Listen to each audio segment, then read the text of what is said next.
Hello students, I am again with you with a new topic 1.1 in your NCERT book. The name of the topic is chemical equations. First, you know that ये आप पढ़ चुके हो पहले ही. In a chemical change, new substances are formed. Chemical change जब भी होगा तो new substances are formed. And whenever a chemical change occurs, जब भी कोई chemical change होगा, we say a chemical reaction has taken place. तो it means a chemical reaction जो है वो हुई है. Now we will study how can we represent a chemical reaction. अगर chemical reaction हुई है तो हम उसको कैसे represent कर सकते हैं, और in other words how can we write a chemical equation. हम chemical equation को कैसे लिखेंगे. We will consider it through an example, and the example is when magnesium ribbon is burnt in air, it gets converted into magnesium oxide. आपने burning of magnesium के लिए जो video थी वो देखी थी और डिस्कस भी किया था. अब हम इसको देखते हैं. How will we write chemical equation for this chemical chain. ये जो हमारा लिखने का तरीका है, the method of writing a chemical change. When magnesium ribbon is burnt in air, it gets converted into magnesium oxide. It is a long form of writing. मतलब इसको लिखने में काफी टाइम कंज्यूमिंग है ये. It's a long form of writing. In this, the substances that undergo a chemical change.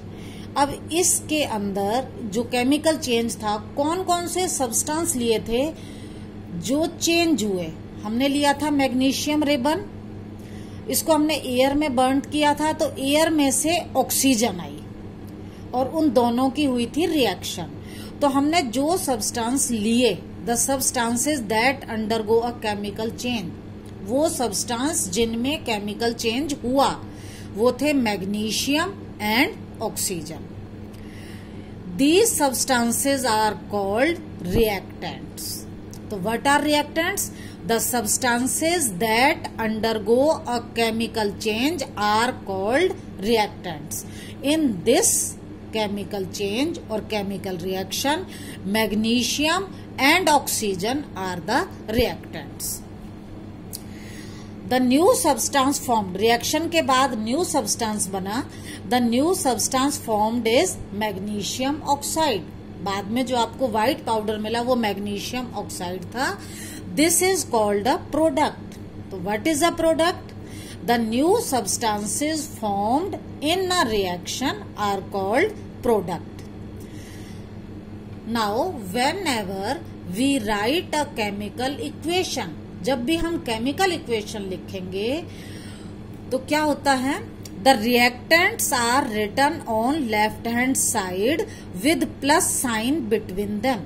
Reactant जो होंगे, जैसे यहाँ पर थे magnesium and oxygen, they are written on left hand side. उनको हमेशा हम लेफ्ट हैंड साइड पर रखते हैं with plus sign between them, और उनके बीच में प्लस साइन लगाते हैं.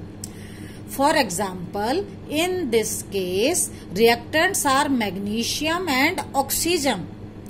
We will write magnesium plus oxygen. ये दोनों रिएक्टेंट हैं, इनके बीच में हमने प्लस साइन डाला और हमने इनको लेफ्ट हैंड साइड पर लिख दिया. Next, the products are written on right hand side with plus sign between them. जो भी प्रोडक्ट्स बनेंगे, हमारा एक ही सिंगल प्रोडक्ट बना वो है मैग्नीशियम ऑक्साइड, तो इसको हम लिखेंगे राइट हैंड साइड पर.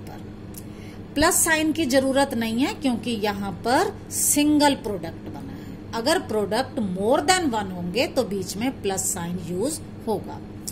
नेक्स्ट है, an arrow pointing towards product is put between reactants and product. हमने लेफ्ट हैंड साइड पर रिएक्टेंट लिखे, राइट हैंड साइड पर हमने प्रोडक्ट लिखे, और उन दोनों के बीच में हमने ये एरो लगाया. एरो का जो पॉइंटेड टुवर्ड्स है वो प्रोडक्ट की तरफ होना है. Arrow will be pointing towards product, क्योंकि रिएक्शन जो है वो इस डायरेक्शन में हो रही है। तो अब हमारी जो केमिकल रिएक्शन थी बर्निंग ऑफ मैग्नीशियम रिबन की, हम उसको कैसे लिखेंगे? लेफ्ट हैंड साइड पर लिखा हमने रिएक्टेंट्स मैग्नीशियम और ऑक्सीजन, बीच में प्लस लगाया। राइट हैंड साइड पर हमने लिखे मैग्नीशियम ऑक्साइड और उनके बीच में हमने डाल दिया एरो। तो ये हमारी बन गई वर्ड इक्वेशन, क्योंकि हमने यहां इसको वर्ड्स में लिखा है। तो this form of writing a chemical reaction is called word equation. Now there is another shorter way, एक और भी मेथड है शॉर्टर जो इससे भी छोटा है, way of representing chemical reaction in which we use chemical formula. जो हमने यहाँ वर्ड्स में लिखा है मैग्नीशियम ऑक्सीजन मैग्नीशियम ऑक्साइड, अगर हम इसकी जगह केमिकल फॉर्मूले या सिंबल यूज कर लें तो वो और शॉर्ट फॉर्म हो जाएगी। The way of representing chemical reaction in form of chemical formulae, अगर हम फॉर्मूले के रूप में लिखते हैं, is called chemical equation. What is a chemical equation? The equation that is written in the form of chemical formulae is called chemical equation. अब अगर हम इसी रिएक्शन को लें तो यहाँ मैग्नीशियम के लिए सिंबल आता है Mg, ऑक्सीजन सिंबल होता है O, हमने यहाँ लिखा O2।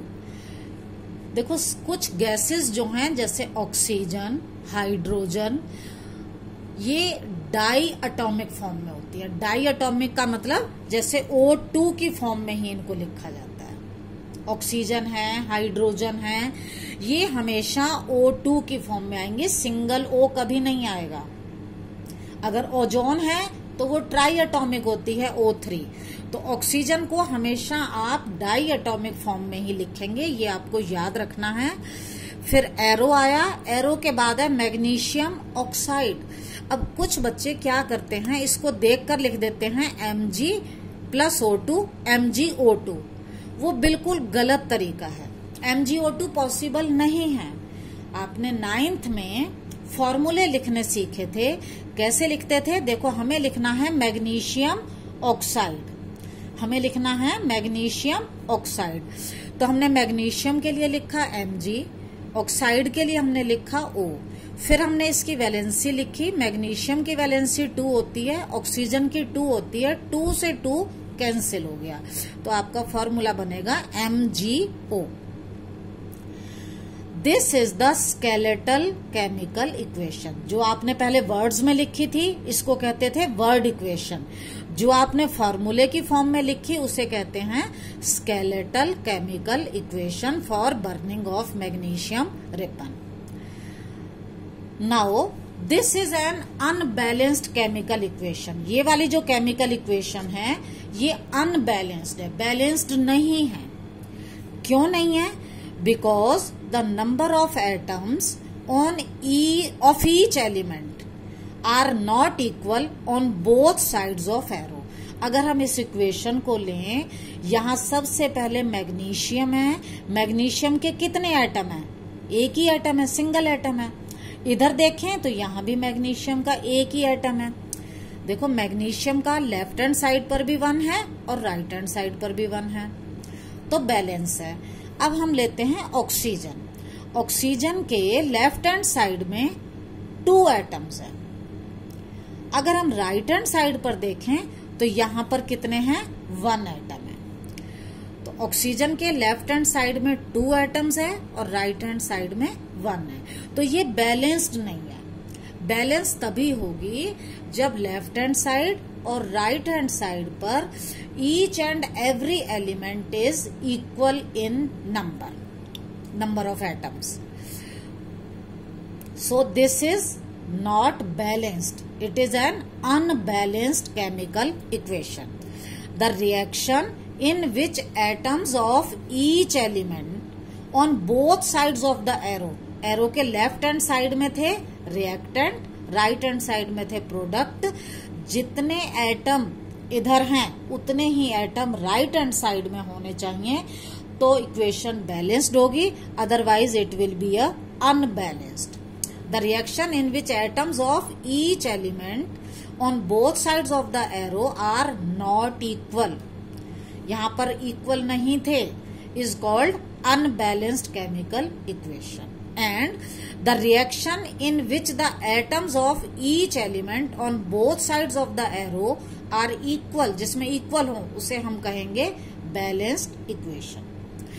जब कोई इक्वेशन बैलेंस्ड नहीं होती, अनबैलेंस्ड होती है, तो उसे हमें बैलेंस करना पड़ता है. नेक्स्ट टॉपिक में हम यही सीखेंगे, how will we balance a chemical equation. जब तक आप इसे पढ़िए. Thank you. और इसका मैं अभी आपको असाइनमेंट दूंगी और आपको वो असाइनमेंट करना है.